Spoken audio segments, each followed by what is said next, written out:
અંદર ઘર ઘર સુધી પહોંચી છે અને ખૂબ મજબૂત છે.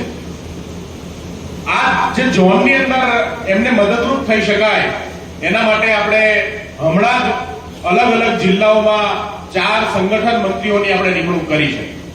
એ 4 સંગઠન મંત્રીઓનું કામ આપણી આગામી દિવસોની અંદર સંગઠન નિર્માણનું, ચૂંટણીલક્ષી જે દોડાદોડીઓ છે એનું, અને આપ સૌને એક તાતણે બાંધી અને પાર્ટીને વ્યવસ્થિત રીતે આપણે કામ કરી શકીએ એના માટેનું છે. તો હું 4 સાથીઓને ખૂબ ખૂબ અભિનંદન પાઠવું છું. 4 ખૂબ સક્ષમ સાથીઓ છે.